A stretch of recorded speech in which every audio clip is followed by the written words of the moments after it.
What they said was, we would just love to have you weep, just like completely let go. And all of these people stood like kind of holding some sort of spiritual moment. Yeah. And I just stood there and wept. That we're sort of connected to this person.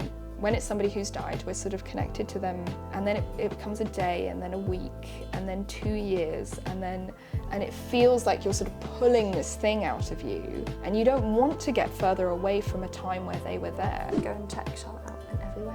Please do. In terms of, like, wait, I didn't mean to. Welcome to another episode of It's All in My Headset. This is a podcast exploring the mental health experiences of folks within the gaming world, from the ones that make the games to the ones that play them. We are aiming to eliminate stigma of mental health one level at a time. We're also partnered with Safe in Our World. They are a mental health charity within the gaming community that want to eliminate stigma and raise awareness about mental health. They support gamers and game developers across the globe with practical tools, training and resources. And you can find out more at safeinourworld.org. I am your host, Sheila, therapist, nerd, from navigating themes of grief, survival and ratnados in 14th century France, to evoking emotional and critical conversations around mental health, queerness and femininity on the big stage. I had the pleasure of being joined today by the wonderful BAFTA nominated Charlotte McBurney. So could you tell us your story,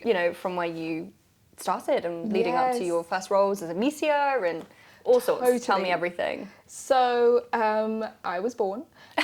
Great start. Yes, good start. Born in the UK, we were talking about this, moved to Chicago when I was 4. Crazy.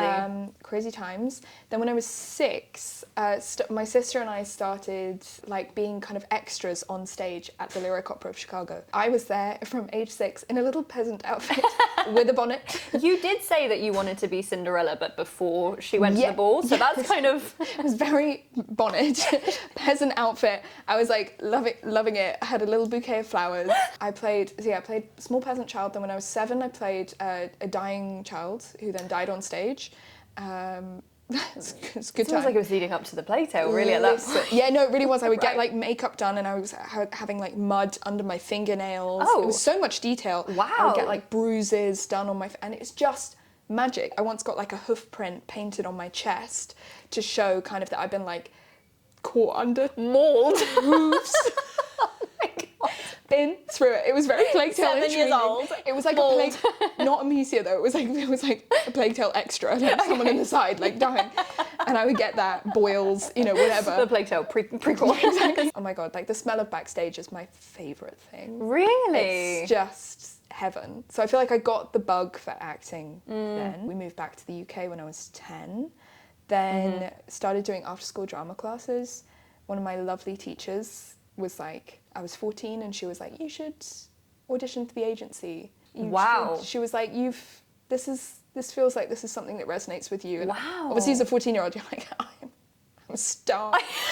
My teacher told me, therefore I'm important. Wrote to the agents and they were like, you can audition when you're 15. Auditioned just before I turned 16, basically. And a week later, they were like, here's an audition, and it was for Plague Tale Innocence.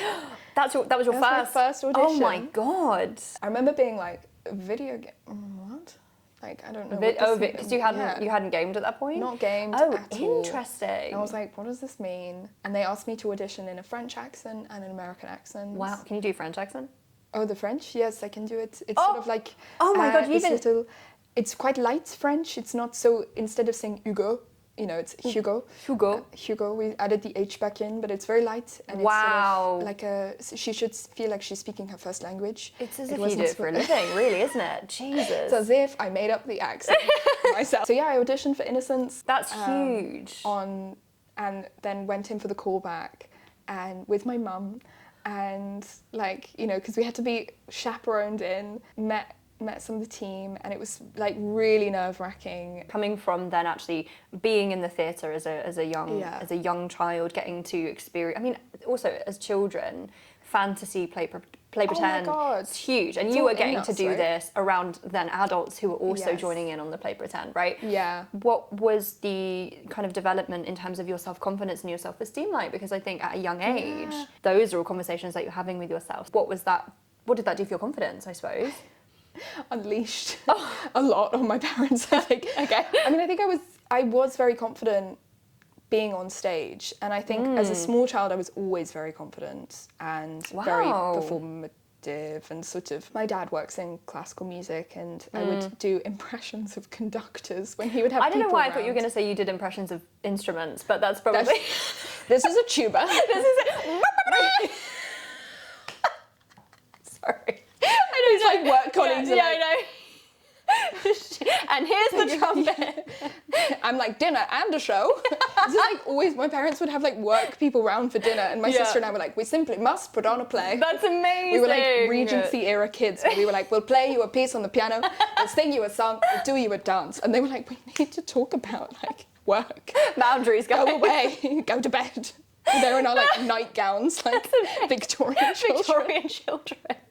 Like, we'll now show you our talents. My sister will clog dance. Why?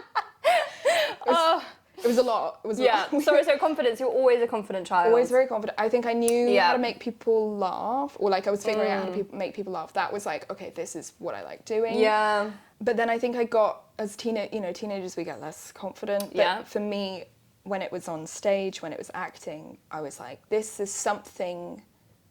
There's something that I feel just rooted in a way that I don't in normal, like, because also when we're teenagers, I feel like we're all performing, right? Anyway. That's a really good point. We're all trying to figure out who we are. We're all like, there's a lot of masking going on. There's a lot of, how do I want to fit into this world? And actually, weirdly, I mean, it sounds really cliched, but I think when I was acting, it was like letting all of that go a little bit. Both of my parents really instilled in us that it was like, you can do whatever you want to do. And they don't. So nice. It's really nice. Yeah. And I don't think they did it in a way where they were like really consciously like sitting us down and being like, live your dreams. They were just showed to us that that was possible, and I think they always surrounded us by other people who were doing that. It's interesting that both my sister and I mean, we're like not really sure, we're both, it's struggling to, get by with freelance life, but we are both doing things that we really believe in a very sort of core way. And neither one of us has ever been like, well, we have to get realistic.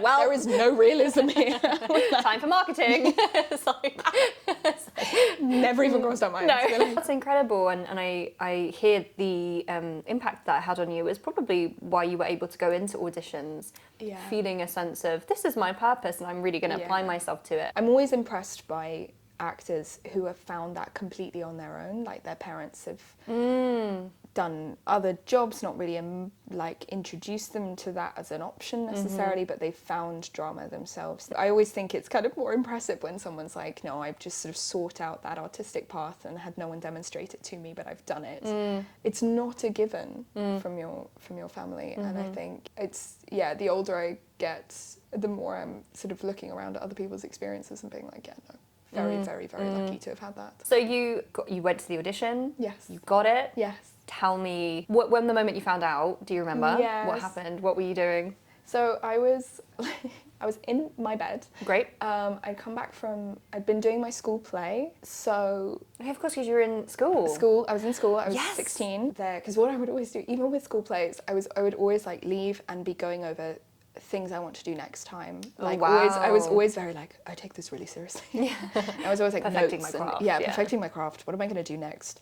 Even at 15, 16, that's incredible. Like that's an incredible drive to reflect. And I honestly feel like as teenagers, you do not self-reflect that much. No, like, I don't think I did in my wider life. Okay, with your like really contained to acting. I was like, this is important. My personality, fine. No self-reflection needed there. I'm perfect. That's done. My mum knocked on the door, I think it must have been like 1 a.m. or something. Oh, okay. And she'd got the email, because we'd like got home and then I think she was up like checking her emails, and she'd had an email from my agent being like, she got the job. And so my mum came and she was like, I don't mean to wake you up. And I was like, no, I am awake. And she was like, but you got the role. And then I was like, oh my God. This is it. And I just was like lying awake then for ages. Oh my God. There's like a little diary entry from me being like, dear diary, I've booked a job.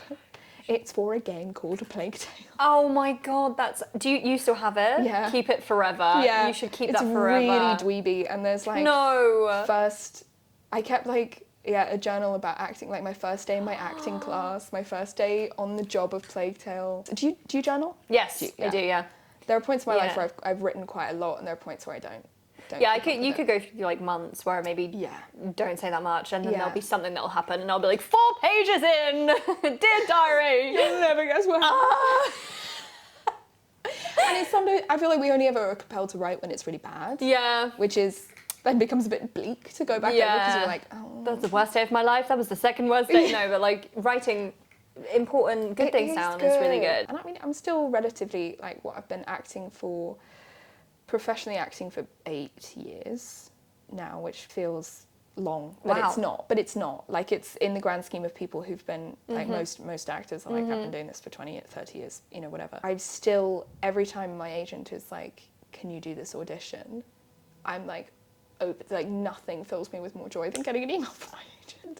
And, like, getting to do an audition, booking a job doesn't happen that often, but, like, getting to do that, it's sort of, do you have moments like that with your work? I'm like that when I have a good session with a client. That's what it is. I live for the moments with my clients when they come in and maybe they've had a really good week, or you know, we're actually seeing transformation or change, and they're kind of reflecting that to me. Or even if maybe they're still not having a great week, they'll have maybe some reflections that will be really powerful for them in the session, and then I'm like, yes! And then I walk away and I'm like, this is what I was born to do. Yes. Like, I have those moments of like, this is it. Like, yes. Yeah, so. And I feel like we need to hang on to those, and like bottle something of that. Yes, yeah. And give yourself that moment of like, I am doing the right thing because something that fills me with this much joy and fulfillment and purpose and whatever. Yeah. And it's a good way of, did a baby. Hi. What's this? Hello. What's this? You wanna see the hairband? He's so much more interested in you. We're in love. Yeah, you can take him. We love each other. Yeah. I think it's a good way of looking at things. And the same with the people, that so many of the people I've got to work with have been just sensational human beings, and I get to keep them in my life, which is... What a lovely way to frame it, though. Yeah, and you get to meet all these new groups of people, and then you're like, I'm keeping you, which is why I have like a silly number of different friendship groups. And I think it's an incredibly privileged thing to do, to be able to walk away from a job, because not everybody has that. But I also believe in being able to put things on the table and lay them out and be like, just every now and again review and be like, if you are working a job, and we get into this capitalist mindset. That's true. Where we're like, I have to stay on the train. Yeah. It's so worth being like, no, am I still getting enough out of my living situation versus how much it costs? Am I still getting enough out of my job versus what it's costing me? Yeah. Mentally, physically, emotionally, whatever. Because sometimes we'll just stay in things. I think people do that with long-term relationships. They do, yeah, absolutely. Because you're just on the train. How do I get off? What is it going to look like if I get off? What station do I get off at? Like, too scary. I'm just going to stay on it because at least I know the train carriage. Yes, that exactly. I'm in. Exactly. Wow, we've just come up with something new. I'm going to steal that. I'm going to steal that. I know these seats. I have one ticket, and I'm going to keep on it. And I'm going there.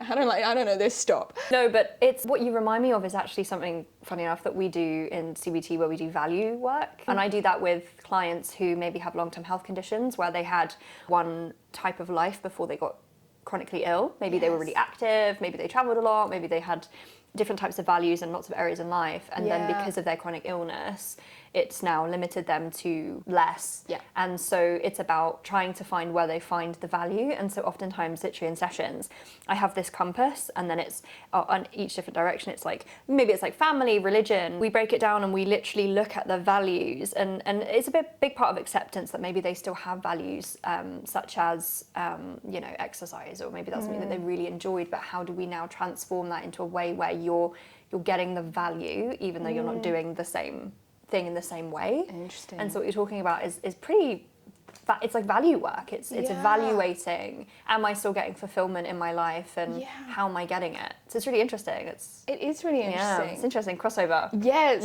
because I'm an optimist. And I'm a big fan of like finding the silver lining in something while still, I think one of the big things that therapy has taught me is like allowing something to be sad. But I'm such a one where I'm like, you can't undo things. And I'm lucky enough to have a lot of people in my life of different generations, and speaking to people in their 70s, 80s and 90s who are reflecting on their life. Whenever people talk about regrets, I'm like, I don't want that, because you cannot undo, of course, easier said than done, but like you can spend your whole life being like, would have, could have, should have, all of that stuff, but just being able to go, actually, the event has happened. What, we talked about this a bit, like fate. Sometimes we have to believe in like a kind of spiritual side of it. Sometimes you can just go, the thing has happened. How am I going to get something joyful out of this now? How can you, and every rubbish thing that has happened to me in life, I have also walked away with something. Wow. That has a new friendship, a new like knowledge of what I'm capable of getting through, which is a big one, I think, when you go through. So we were talking about like with grief of being like, oh, I'm able to get on the other side of that. That's good to know. But also being able to be like, oh, I'm just, with everything that I've been through that hasn't been lovely, I am able to kind of go, yeah, but it's not that I would wish them to have happened, but it's like they have happened. So, and I'm also aware of that I'm a kind of better, stronger person because of it. There's no way to say that I couldn't have become that kind of a person without those things happening. We don't know, but there's no point wondering about that. But that also, we have to acknowledge that's actually quite challenging to do. That takes a lot of resilience and a lot of work to be able to look at a situation and be like, okay, this was really shit, but what did I get out of it? And how do I keep moving forward from it? And that's a challenge, it's actually not something that's easy to do. No, and you can't do it immediately as well. When something rubbish happens, whatever it is, you're not going to immediately, and it's really, and I understand because I'm a fixer. I like when my friends are in pain, I'm like, what can we do? I'm like, would it help you if I baked you something? It's like, no, not at all. Like, can I just carry you around life? Does that make things better? Get on my back. I'll deal with everything. And it's like, the person is, you're not, if somebody's just died, or you've just been through a breakup, or you've just missed out on a huge job, or whatever it is, whatever scale of exactly, Spike. Whatever scale of thing it is, you're not going to be okay. It's all time. And I think we learn that lesson again and again and again, don't we? Because it's like every time you're like, can I just skip to the bit where I'm more okay than I am currently?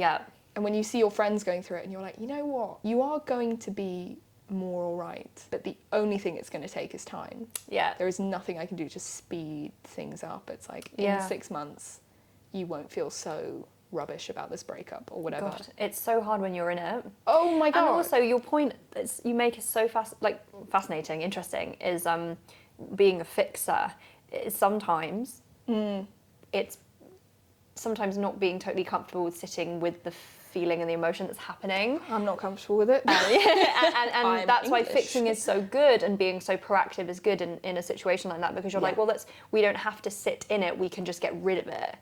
And it can be really helpful, but in the short term. But again, I suppose there is such power in actually allowing yourself to feel and feel how sucky it is and how awful it is, and then the fixing maybe comes more naturally later. And I actually think that you learn so much by supporting somebody through something.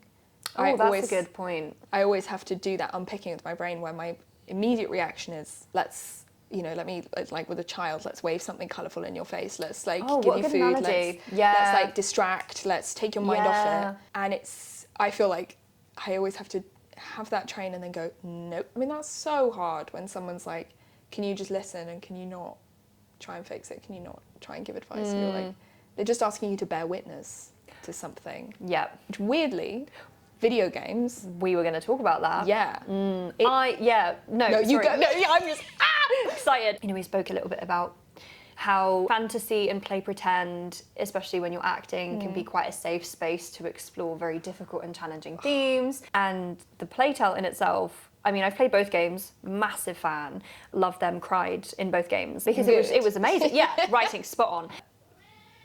Spike liked them too. I didn't even know what the game was going to be about. I remember I loaded it up and I was like, great, this is like a medieval Black Death simulator. Like, let's do this, And I was so, and it just, from where I thought it was going to be, it just, and I hadn't experienced grief. I had, but not in the same way. I hadn't experienced like parental grief at that point. Yeah. So I wonder what it would be like now if I played them again in a different way. But I remember it just kind of grew and grew and grew and grew, and the story just. I remember the first time you see the piles of bodies and stuff when you start coming out of the home, and I realized, oh shit, no, this is real. Like they're really going there. How are you?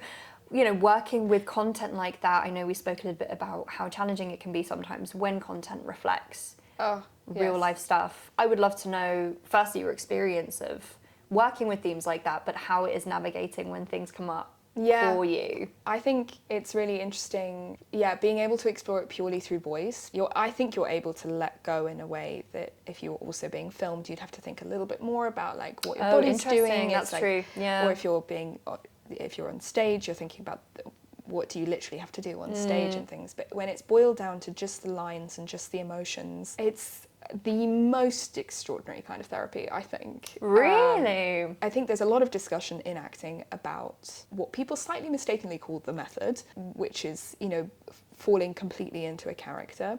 Okay. And then people also talking about this thing of drawing on your own life experiences. Oof, yeah. And people being like, that's not a good, it could be damaging, and it's like, listen, acting is one of those weird, like we can't pin it down. We don't really know. And I think we all try and create these structures of technique, which can be amazing and can enhance performances. But also I think sometimes we're just desperately trying to, like sometimes when I annotate a script or I, have made a mood board of a character or something, I'm like, this is mostly just because I'm panicking that I will walk into the room and I've lost the ability to act. So I need to feel like I've done some homework. That's interesting. And, you make a mood board? Yeah. Can you tell me about that? Yeah. Like I didn't do it for Playtale. I don't think, this is more recently that I've been sort of collecting ideas, which is sometimes to kind of, this has come from a place of devising theatre because I'm trying to not just generate a character who's very much like me, and I'm trying to collect ideas in a place, colours, food, songs, whatever, clothes, that I can come back to and be like, remember, it's not you. Wow, it's like a grounding. Someone once asked me, did you like stay in character the whole recording set? I was like, no, I think they would have been so annoyed at me. In fact, like the director and sound engineer laughed at me a lot because I would kind of do this like rage scream and then I'd be like, hi guys. I'd be like, was that okay? And they would sometimes be like, you're weird. But I think the dipping in and coming back out, it's almost, and getting to do it with a director, I've always worked with brilliant directors. So like been very lucky with the team, but it kind of, I feel like the only analogy I can think of is like going into the ocean with somebody. Okay. And then them bringing you back out again. So it's like, rather than staying, so it's like a very brilliant way of like dealing with emotions in a way, because you can kind of go, you just steer in for the line, they're like holding my hand, we like wade out a bit, and then they're like, now we finish the line, we're wading back out. So you don't get lost at sea, you're not. Wow. I think with voice acting, it can be brilliant to kind of explore some of your own feelings about things in a character, because it's just for the length of a few lines. It's like boundaries. Very boundaries. Boundary exploring. It's like I have a thing where, I think I told you this, that I like, sometimes when I've got a lot of feelings, I like to cry for the duration of my tube journey, because it's like 5 stops. Really? And it's like, 5 stops on the Jubilee line, then you got to get off. And you know that that's your start and end point, and I can track this is because I'm quite I like things laid out. Okay. I like things just so. I like things contained. Interesting. And just having a little like, oh my God, I'm really going to sit in the feeling, but I have to get off at this stop. And then you're like, and then you pack it back up, because I'm quite frightened of the idea of letting things go completely, because I'm like, all of my organs will spill on the floor. And I will, it's like a sleeping bag. I'm never going to be able to put them back in again. Wow, it's almost like I get it in little drips and drabs. Yes. Never like fully open the box. No, can't. And maybe that's something I need to work on. But like, not right now. Yeah. There's something really beautiful about voice acting where, like, particularly with this second game, because in Innocence, again, like, spoiler alert, her father dies and she's very close with her dad. And there was a scene that was removed where I found this is awful, but I found his head, because he's beheaded, I find his head when I go back to visit, and I like, Oh they my want me God. to break down over the head, and then the rats come and sort of, and then I have to pull myself together again. It ended up getting cut because in innocence, the thing about Amicia is how she holds everything in. She doesn't really let herself feel things fully because she can't because of Hugo. And that's her motivator, and that's what makes her a really good player character, because she keeps going. She we just need keeps the psychology going. of player characters to carry on. Oh God, I watched a video on Amicia. Yes, because I think the psychology of player characters, and this is something that I was taught while recording, and that's why they taught me that sometimes I should end my sentences in upspeak, so go up at the end, because it sounds like you're going to keep going, and it encourages the player to move forwards. And so instead of going, okay, you go, okay. It's exactly how, I mean, reflecting on Amicia as a character is exactly how you're made to feel. You did a fantastic job. Thank you so much. With her, because it is that feeling. I remember when I was playing, I think I said to my fiance at the time, I was like, I don't know how she keeps going. Yes. I was like, I think I remember saying that. I was like, I don't know how she's, and also, you know, she's taking people out along the way. Yeah. I was like, man, she is just a fire. And our bodies are extraordinary. And obviously I have not massacred many Inquisition soldiers.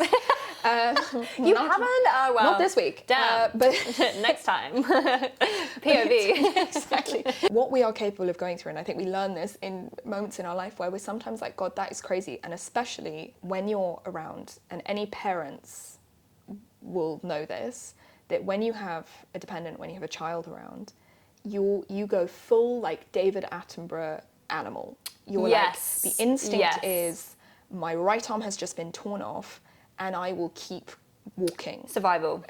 You just lock in if there's someone who needs to be looked after, which is why a lot of apocalypse stories have children. Because I'm sorry, they're the anchor. when the zombie apocalypse comes, I'm not sticking around. I'm out.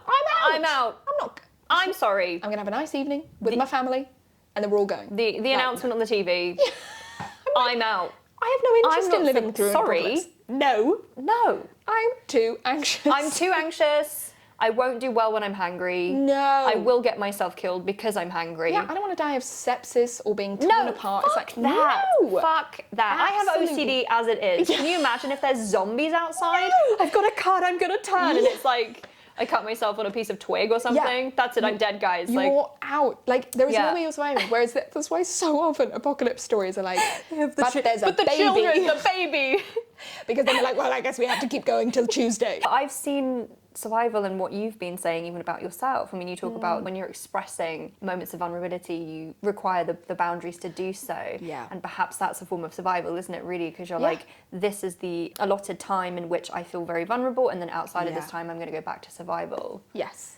And there's a lot in survival that I think your body is just extraordinary at, like, telling yourself that there's nothing going on, and it's only sometimes when something happens where you're like, I did not know that I have been fighting. Like, I just thought I was, you know, just casually going about my day, and you don't realise, because your body is so brilliant, and like, thank you.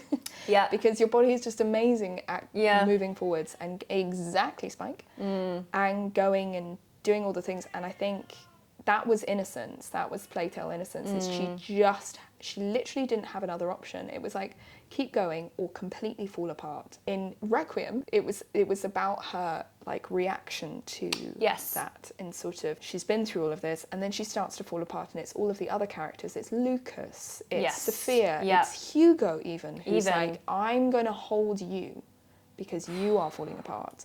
And she's not coping. And that I loved playing, because I was like, oh my God, I just get to like, just let go and let it all out. I think when people spoke to me about how was that to play, and I was like, it's just pure joy, like really to release in that way, and in a way that we aren't allowed to socially, you know, to be able to... Acceptably, yeah. And I think I found, like, I remember doing one scream. I was going to ask about this. Yeah, there was like one scream where they were like, just go for it whenever you're ready. I absolutely howled and kind of rage-filled scream, and like I really thought about the things that I was mad about, because I was like, this is a good opportunity. It's like a rage room. Okay. I was like, great, let's just throw everything out. And the boundaries were there, you were in the booth. Exactly. Yeah. And I went for it, and they were like, great, can you go any louder? And I was like, yeah. And it's like, when do we ever get to do that? We never. Literally We never. We feel like we need permission to do that. Yes. And that's probably right, because otherwise... Well, yeah, I suppose you can't just everyone scream. would be screaming out there, and we wouldn't be able to record this episode. It's interesting because I have clients who apologise to me for crying. And they'll be like, I'm so sorry, I'm so sorry, I need to get myself together. And I'm like, it's really interesting that you're coming into a therapeutic space where the boundaries are very clear that this is a space for you to completely unravel if you wish to, and you still feel that you have to apologise and explain and deny yourself the luxury. The apologising for crying, I mean, because also when you're acting, you are thinking about technique, and like you can channel your own emotions, but to a certain extent you're thinking, this isn't, I was never fully like, this is me. I was like, this is Amicia, and what situation is she in? And like, let's think about that. I'll flood in some of my own feelings because it's nice and it's good for me, and it's lovely to have a release, but it is contained within Amicia, and it is true to her and her experiences. And you know, you can't, when she's crying, it's like, you are thinking about, what is this going to sound like? Because have you ever, like, there's a particular kind of crying that sounds like goose honking. Yes, do you know the kind? I have done that. Yeah, have you done that? And you sometimes pause yourself and like laugh, because you're like, where did that come from? It's this like weird honk. Yeah. And you're, and it's just like, and you're like, that's such a stupid, it's not a sexy cry. No, it's not a single tear. There's like snot, and you're honking. Yeah. And there's this like, it's a guttural. And this weird, like, I can't breathe feel. Yeah. And those kinds of crying, like sometimes when it's done on stage or on screen. I was in a play, I can't even think what play it was, but I was watching a play, and an actor cried in a proper low diaphragm place, and I was there with a bunch of people in my year, and people started laughing because it's a funny sound, and we're not comfortable with that pure The grief laughing sound. is definitely an uncomfortability, isn't it? We're not comfortable with that pure expression of grief. I think it's really good to try and cry like that every now and again, but you need to have a space where you can do that, which again, that's a privilege. Like, if you're not living with 6 other people with thin walls. And also allowing yourself to cry. I think with my grief, and I would love to talk a little bit about it, but with my grief, I found that I think we're quite similar, I'm hearing, because I'm also quite contained, and I'm very capable, and I'm a therapist, so I'm really in control all the time.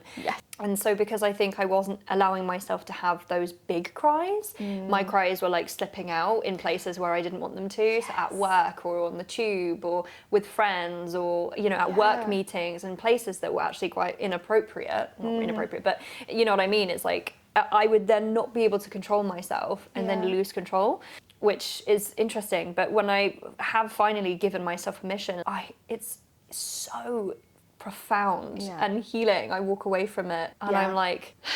Yeah, I have a nap after a big cry sometimes. I sleep like a baby. I like fall asleep and wake up like all with weird tear streaks.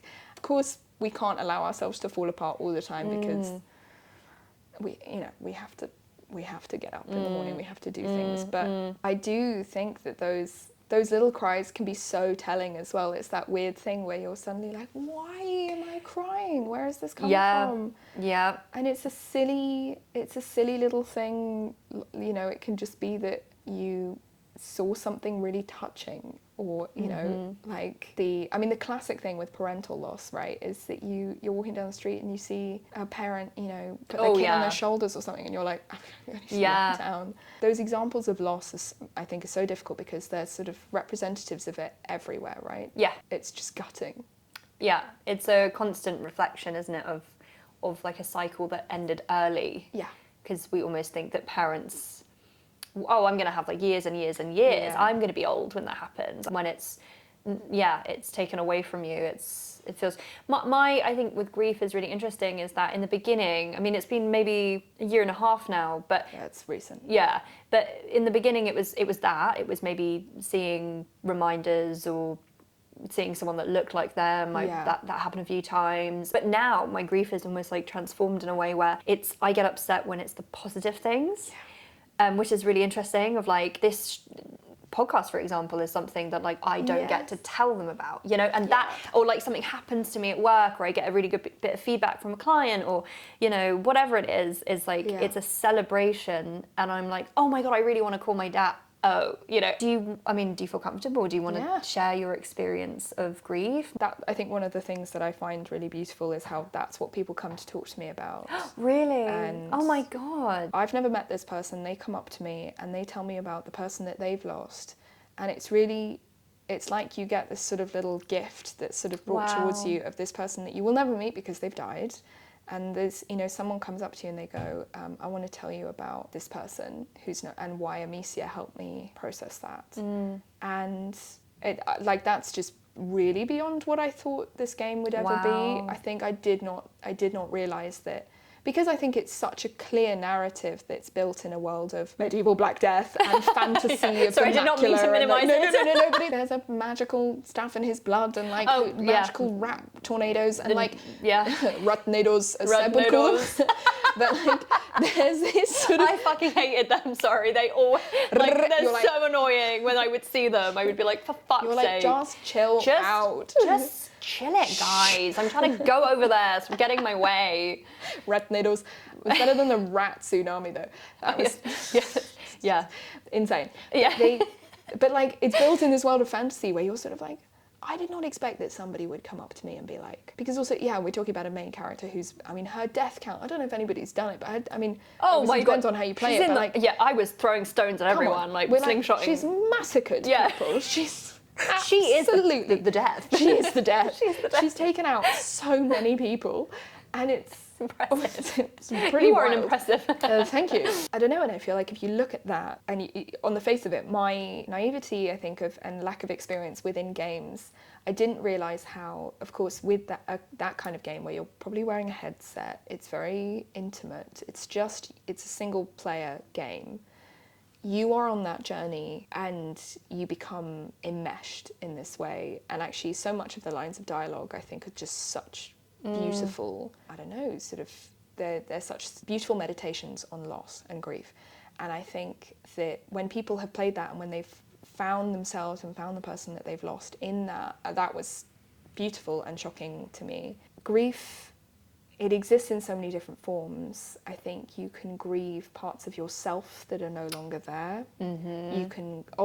You grieve people who've died, but you can grieve friendships that you've lost. You can grieve relationships that you've lost. Yeah.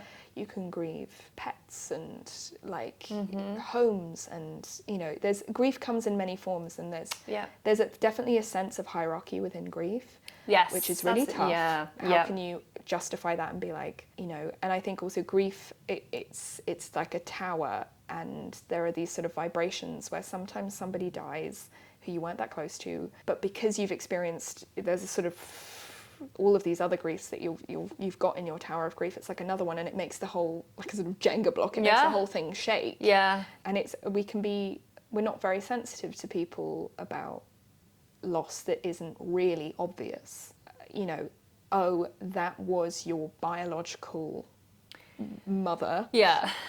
I understand why you're upset. Yeah. We don't understand the complexities of more complicated familial networks. People who've had a great aunt who was like a grandma, but like a really close grandma, whatever it is, or a found family member, or we're not very good at holding that. I think that grief shifts, and there's all of these heartbreaking things where you feel like you're getting further and further away from them, and the more that you develop as a person, which is great, that's a positive thing, the more that you have these things where you go, well, I'm not the person that you would recognize necessarily, or I've done all these things that now you don't know about. It's so hard. I remember after someone very close to me died, I was talking to his wife about, she sort of looked at her watch and she was like, it's been over 24 hours now without him. And this 24 hours thing, and then the next day she was like, it's been 40 hours without him, and it's been 48 hours, it's been a week without him. And it's like,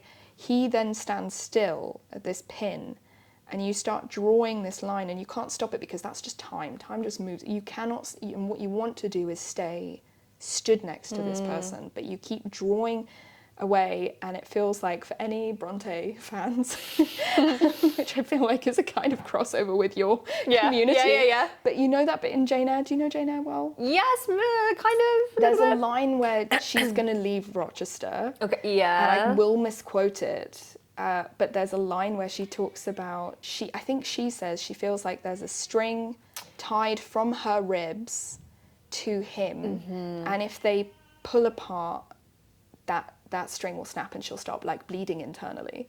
And I think like, oh, it's such a good line. Yeah. And I really feel that we're sort of connected to this person. When it's somebody who's died, we're sort of connected to them, and then it becomes a day, and then a week, and then 2 years, and it feels like you're sort of pulling this thing out of you, and you don't want to get further away from a time where they were there.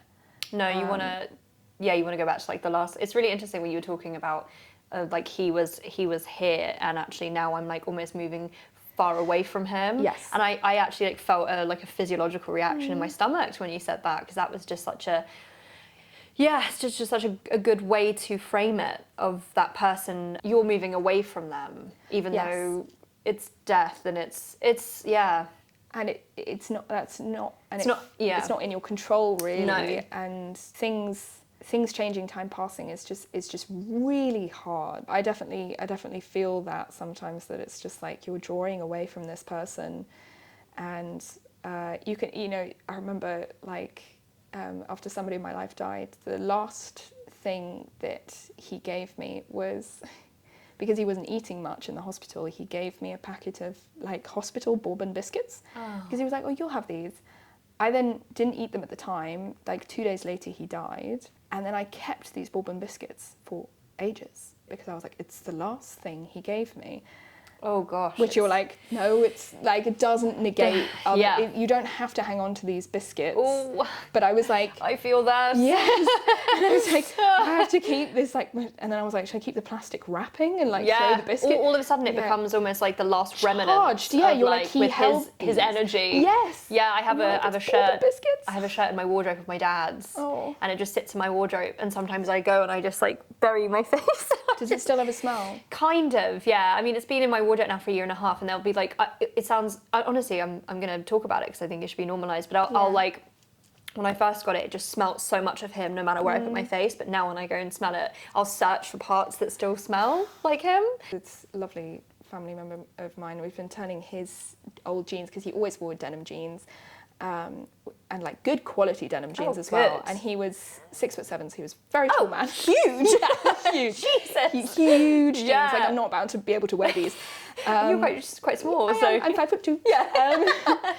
And so his wife and I have, I've sort of suggested she was going to like donate them, but then it's like, who needs jeans of that size? That kind of. And then I was like, what if you upcycled the fabric into things? And so she's been making these pillows. Oh, amazing. With like his pocket. So it's got like, it still has his little pocket. This fabric that holds so much. Yeah, it's like charged. I like that word. It's like, this is charged with their energy. This is them. And it feels like that glow gets less and less. Yes. Because the smell fades, or because you wear the shirt so much that it gets worn through. And it's all these things. I think, having an object or not having an object doesn't change your relationship with this person. And that was something with Amicia, like, that at the end of the Requiem, when she leaves that spot, it really, for me, even though I hadn't been through anything like what she'd been through, I really felt when she left this total guttural grief that she was walking away without an object. Oh, I really wanted her to have like a thing of his, because she had nothing, and she just had the clothes on her back, and that was it. And it was like, I needed her to have a thing, and I am quite like tangible. I need an object from parts of my life. Yeah, which is why I've got a lot of things. Had conversations like that with my fiance after, because he was my stepdad. But his like Fable game sits there. That was his Fable game that we used to play together. And like, I got like a T-shirt, and I was so upset that I didn't have his stuff. I couldn't get over it. I mean, it was like rage. I couldn't get over it. I was like, I do not have enough. But Tam was like, these things do not represent the relationship that you had and the memories that you have. Like, you still have them. And I have to actually be mindful, remind myself. But we had, he was my dad, we had a relationship, and that doesn't change, even though I don't have his stuff around, you know? So but it's really tough. Yeah. I totally understand that. And it's why I hoard cards and things. So do I. Yeah, so do I. I have a memory box, and it's from the age of like 8, well, even earlier than that, probably like 14, 15, and it's like in my wardrobe, and I just have like, and it's the type of thing where you probably should eventually think about, is this something that I need? But and even if it's like people that you were as well, like we need the evidence and witnessing, which is, they're such funny sort of courtroom terms, but I think that they're so important. And I know I told you about this, but the final like thing, which again was cut from Requiem, but there was an idea that there would be, after the sort of the horrible moment in Requiem right before the epilogue, that there was the idea that we would just have Amicia weeping for a while, and that the players would have to sit and witness that. And in the end, I agree with the creative decision that it was actually more powerful to just have silence. For me, as an actor, what they said was, we would just love to have you weep and just like completely let go. And what the team in France later told me, the Asobo gang, is that a load of them just came and stood around the computer, because they were on the call, audio only, and they came and stood around the computer, and all of these people stood like kind of holding some sort of spiritual moment of, and they stood and witnessed and just listened. I cried for several minutes, like I cried, and I just stood there and wept, and I needed that cry that day as well. That was like everything. When I recorded Requiem, it's not a very easy time in my life, and Requiem was there for me in just a way that, and I've spoken to so many actors who've had this, where the big game in their life has come along at the moment when they've needed it the most. Yes. Which is then wild when fans come up and they go, this game helped me through it. You're like, oh, me too. Yeah. We're in this together. We're in this together. And this game, it really, I can't imagine having made it through those 2 years really without having that game to work on, and having that place to be, and having that team to be a part of. You know, people talk about holding space. It was that, where there was this group of, and I don't know how many, I would say maybe 15 people, because of the guys in Bordeaux as well. Yeah. I'm not really sure, but 15 people holding that, letting me cry, no one going, shh, can we do anything? Let's stop you, that's enough now. They just let me run for as long as I went. And that was like one of the most incredible moments of my life, really, because it was about being witnessed. And I felt like during that time in my life, I was trying and not really succeeding to hold a lot in. And I didn't really want people to know what was going on or how much things were hurting. And to be able to completely let that out with no judgment. And then there's something quite beautiful about the fact that recording didn't end up going in, that it was almost just like... It's a secret. It's a secret. It was just like a moment. It's like the most beautiful gift. I mean, my friend and I once joked about having like a crying circle where we would just let people howl, and like, you don't stop them until they're ready. You seen Midsummer? Yeah.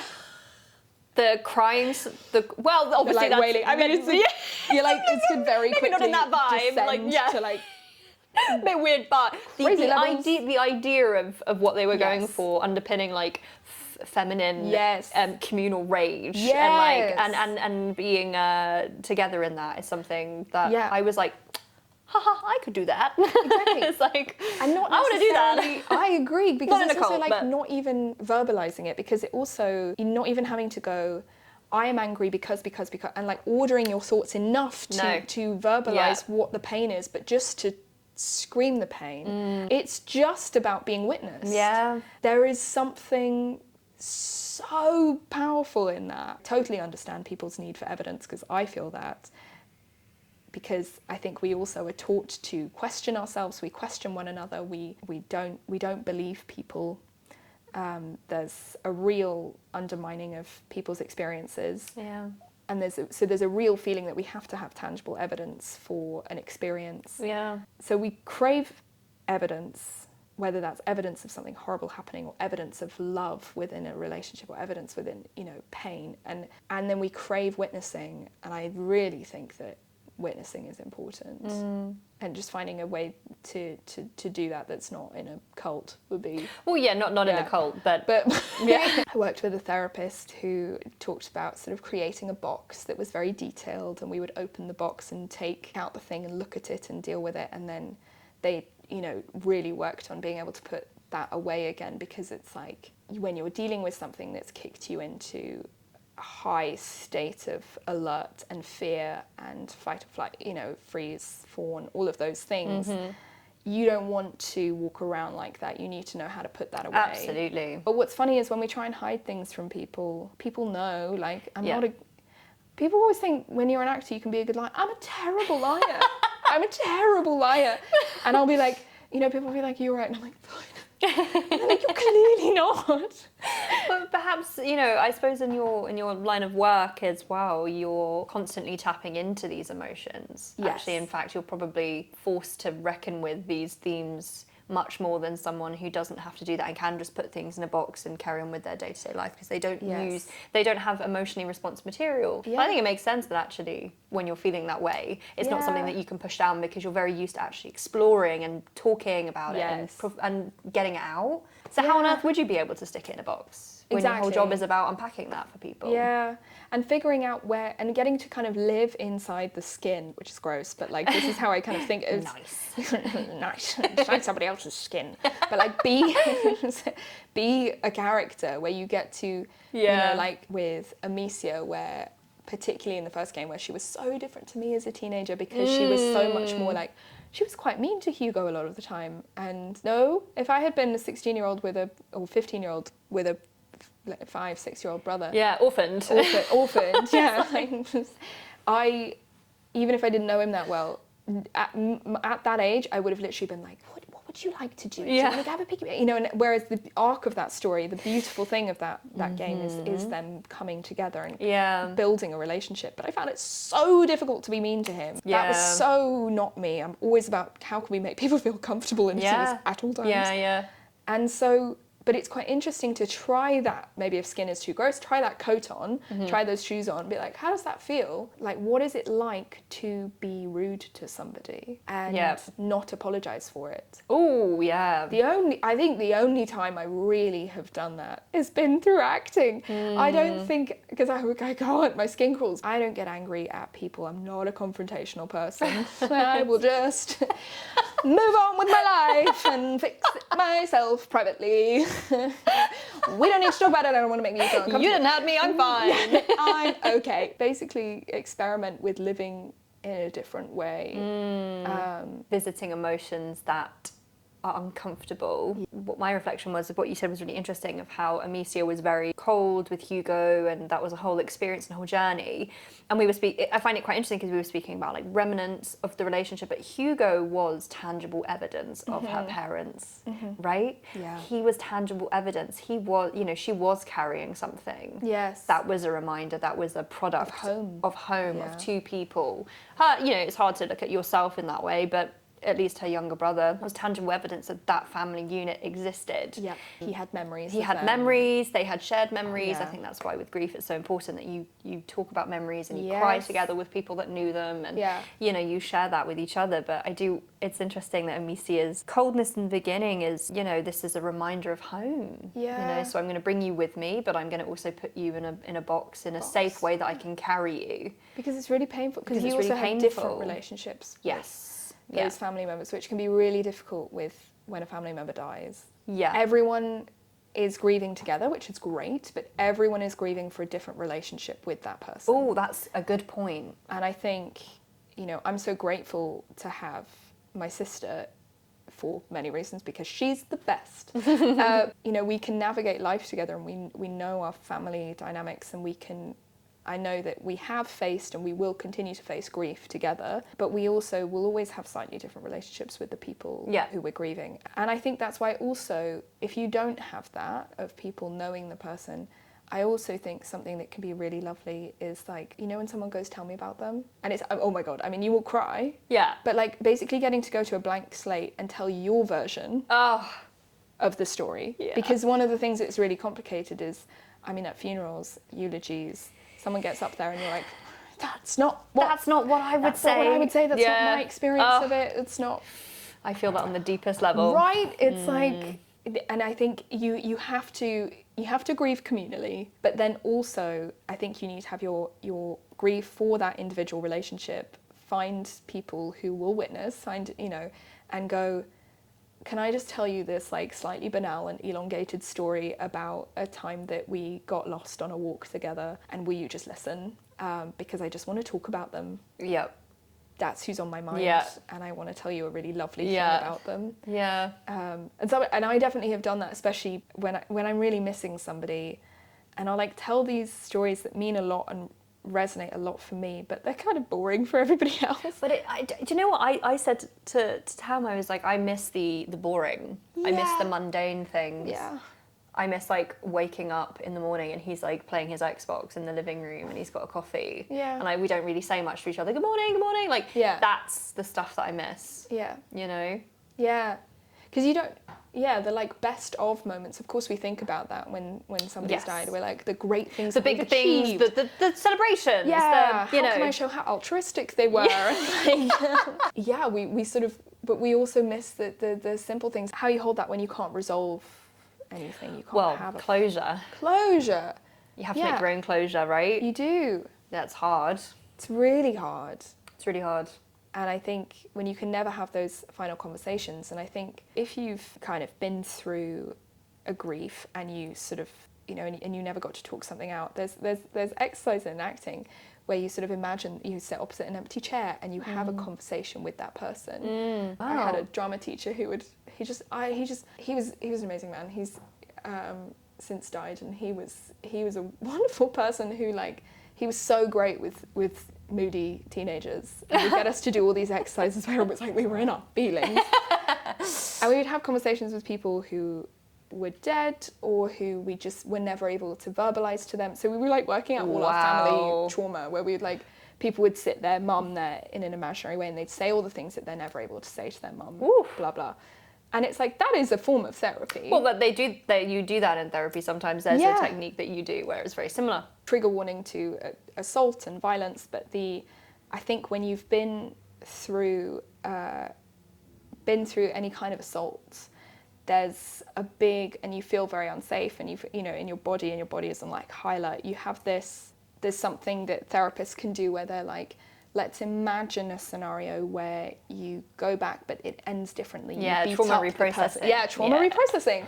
You beat up the person. You get away. Your older self comes in. Yes, your older self comes in, fights them off, whatever. And there are some like imaginary circumstances, which for someone who's not violent, I have found quite funny, where like sometimes if you're on the tube and you go into highlight, you start panicking because of somebody on the train.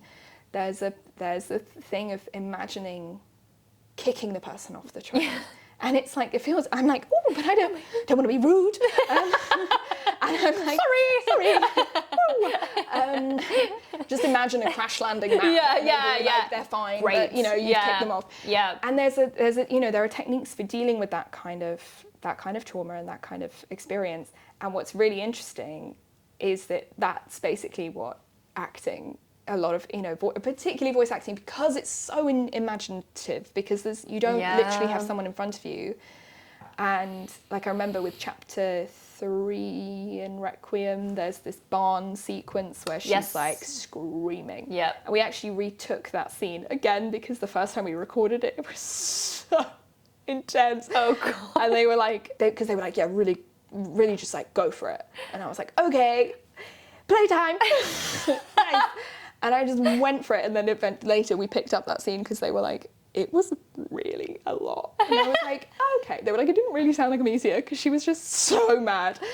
And we retook it, and it's still pretty angry, and I've heard a lot of people talk to me about that scene and loving that scene. You were young when you started playing Amicia. What has it been like growing up yourself within the world of gaming and in the public eye?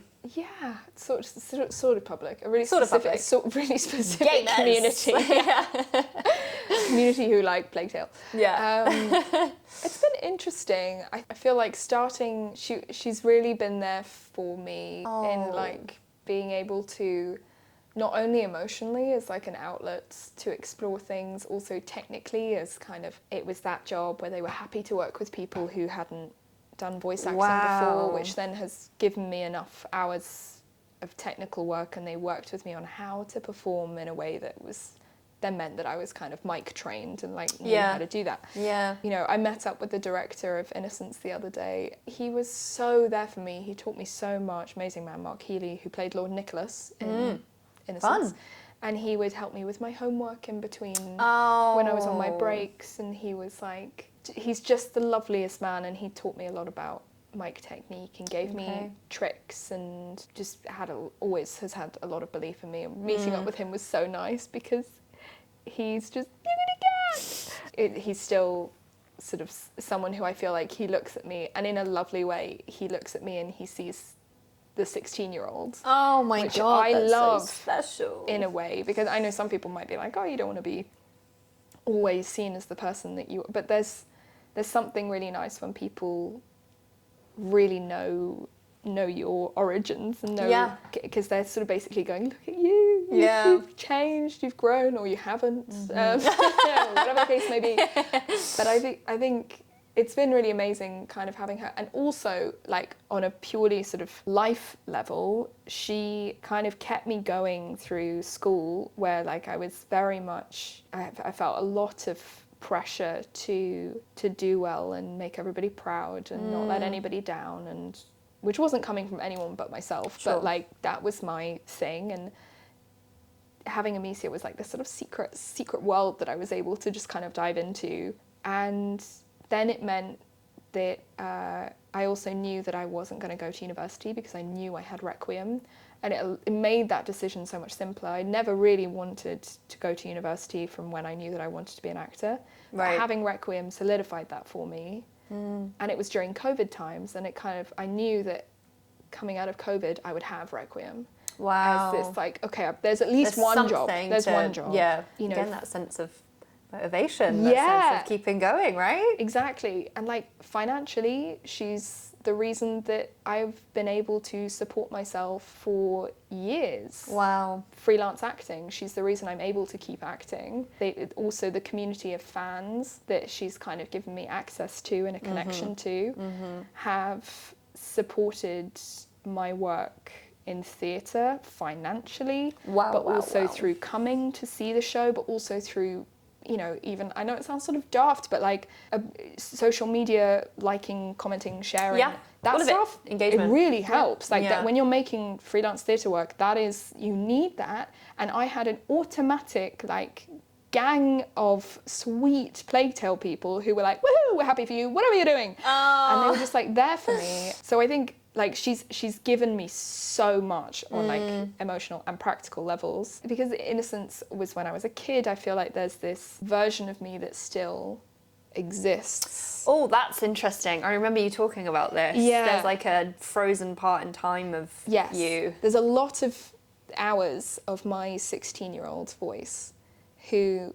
I feel quite, you know, people talk about their inner child, I feel quite protective of that person. Yeah. What was a big change is that like my first job, I was 16 and I was treated as a child, and so I had regular breaks. My parents would have to chaperone me at the beginning, and everyone was very much like, there's a kid, let's like behave. You know, I celebrated my 17th birthday at the studio recording. Wow. I was like, they were all like, really, you want to work on your birthday? And I was like, there is nothing I would rather do on my, like, that is my dream birthday, is working. To then become an adult and be, the expectations are set, quite rightly, higher. But what's crazy is that basically switches over a day, right? From 17 to 18, you're like suddenly legally an adult. I liked being taken more seriously. I really enjoyed that. I think you also have the experience of suddenly, and as an AFAB person, you know, you're suddenly legal to be sexualized in a way that's like more socially acceptable. Yeah. And what I found really interesting is talking to other AFAB actors about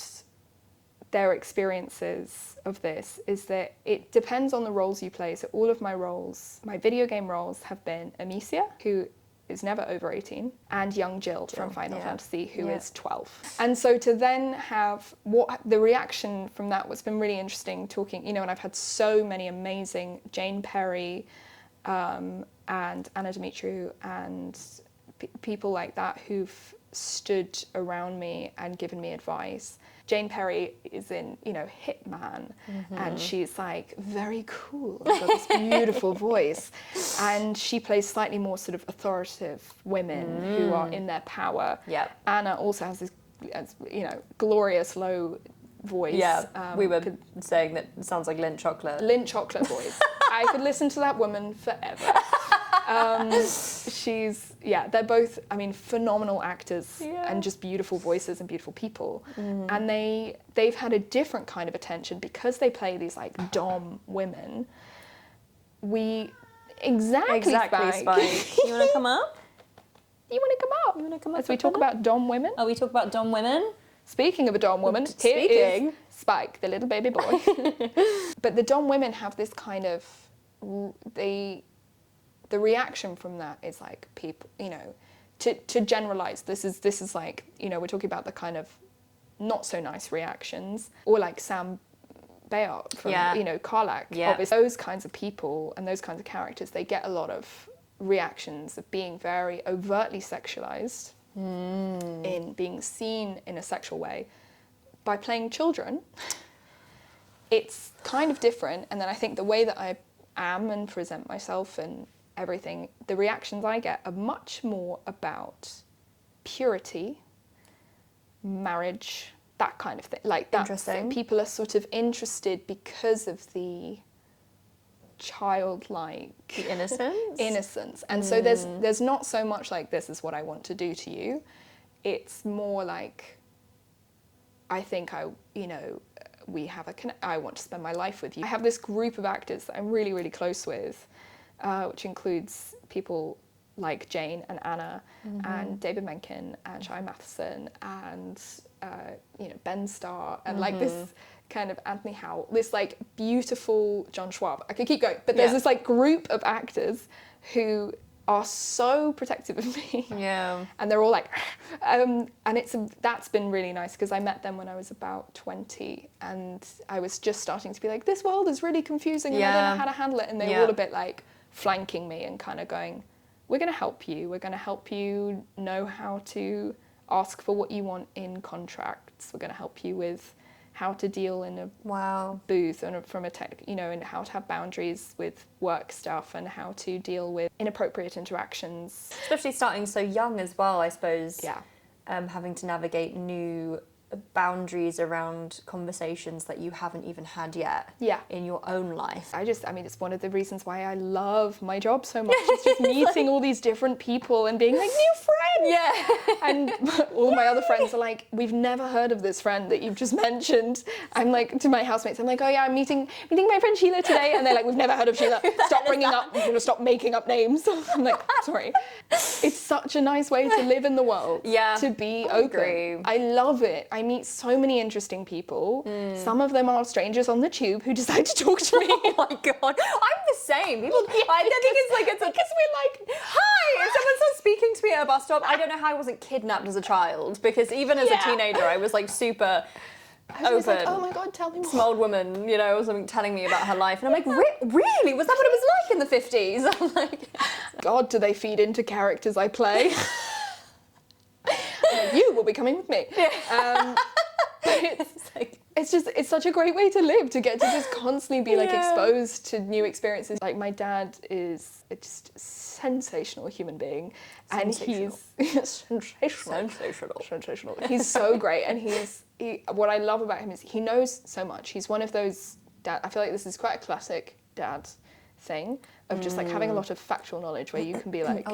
I bet he's good in the pub quiz. Yeah, exactly. And just like, there's a lot of knowledge that just comes 1842. And I know what happened there because I was there. I was there.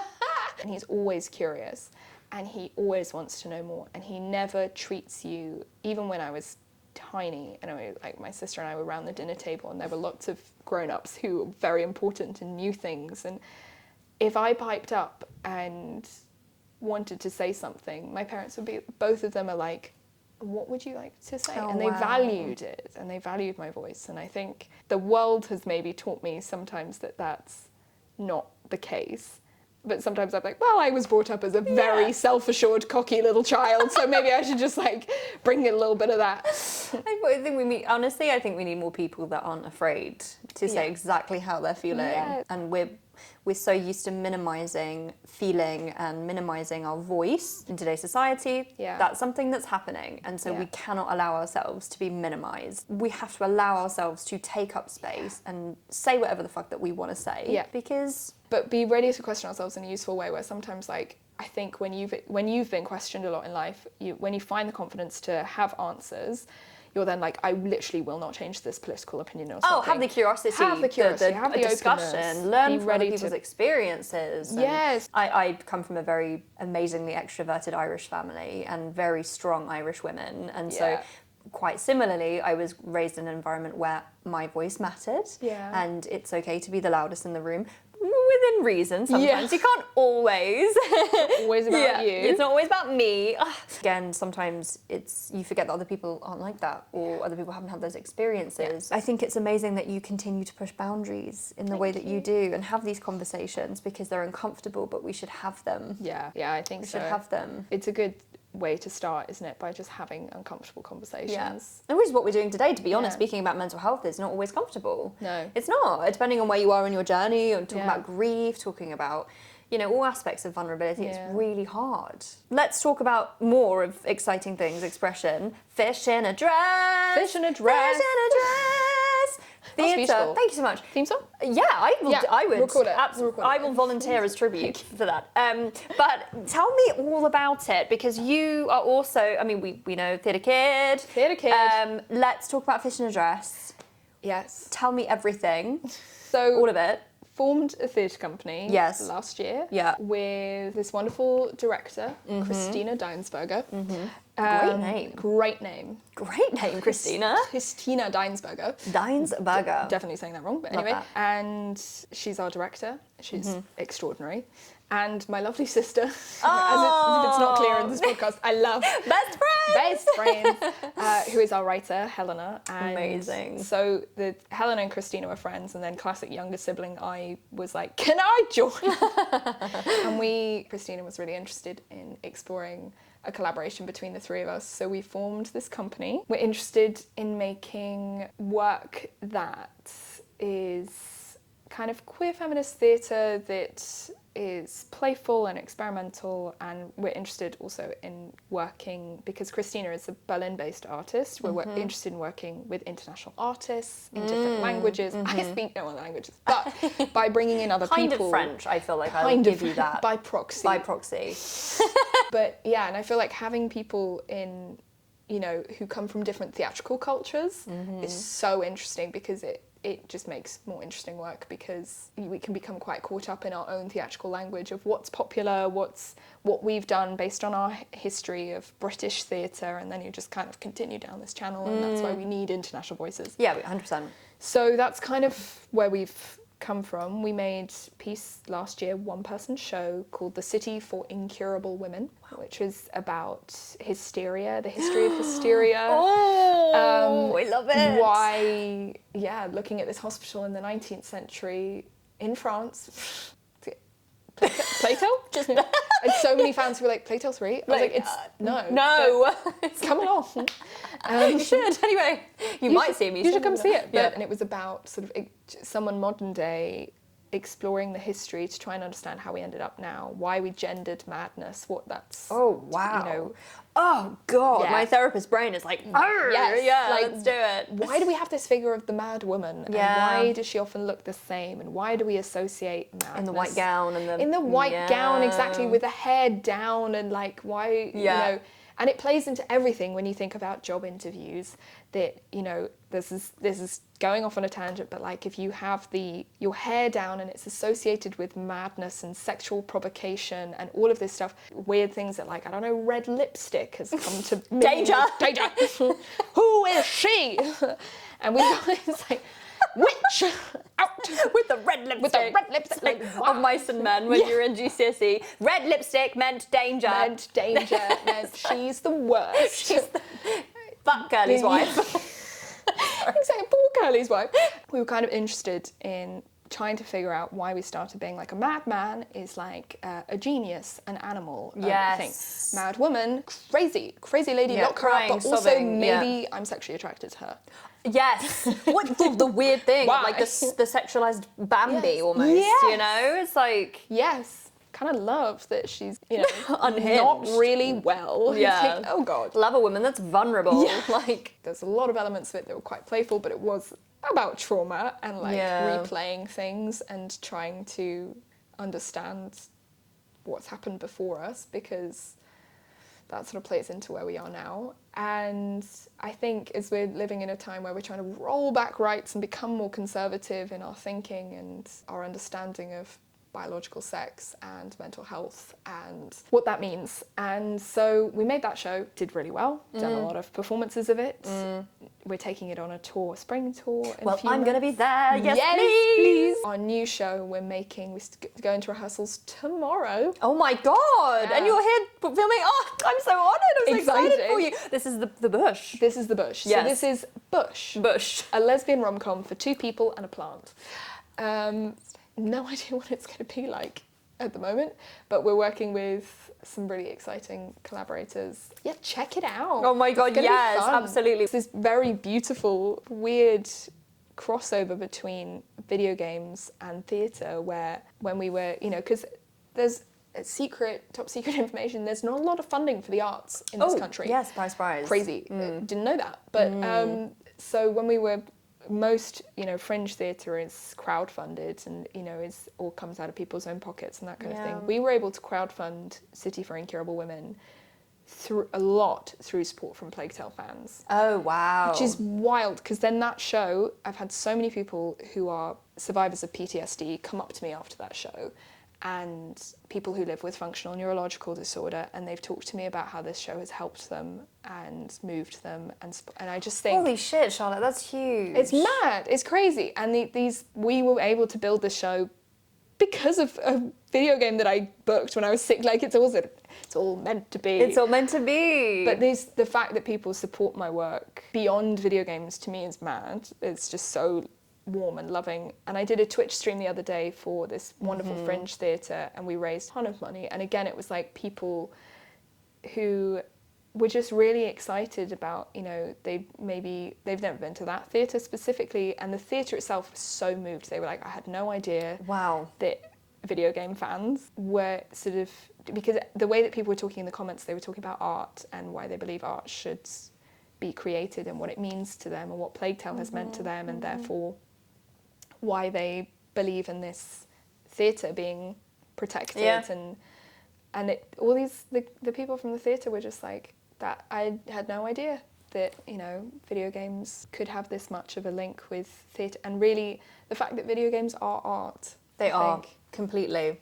And what they mean to people, and I felt really proud. I You was just should. like, this And what you're community doing is like, so lovely. You are taking such vulnerable conversations and topics, and you're displaying them, and you're starting that conversation. People are going into that theatre to watch something that evokes that critical thinking. I hope and that reflection, and that's amazing that you're using your love for gaming, but also your passion and your art to do that is incredible. Thank you.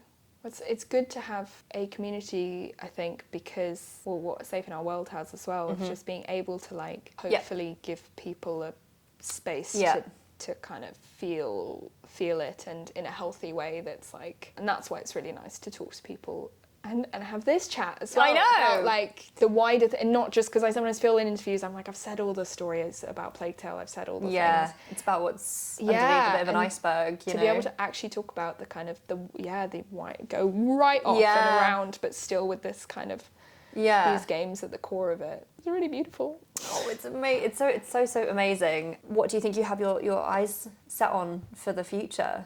I mean, within what you can say. For me, with what I can say, for me, I really want to kind of continue having a combination of, like, self-produced work where I can really put,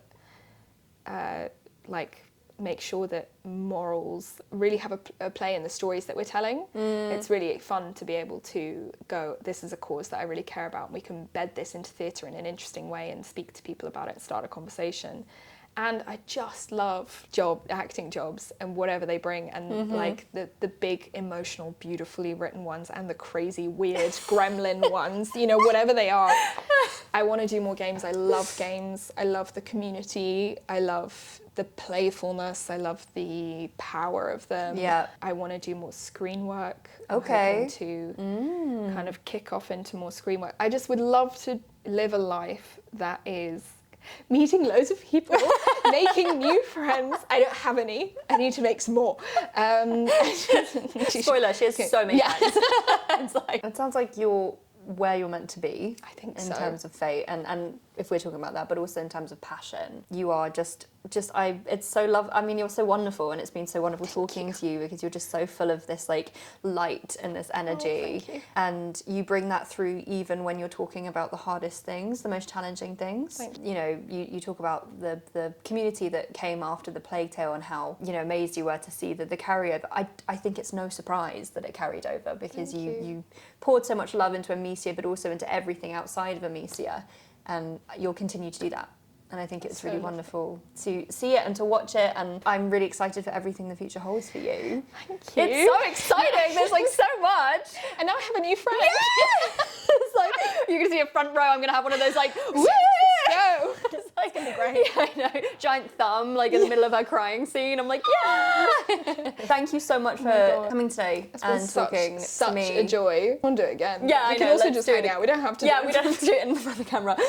Please go and see and support Charlotte and everything. Then we can have a natter after the show. And we can, exactly. You've done an amazing job. It's been so much fun. It just, I love having you like steer the conversation. You're so interesting. And Oh, thank you.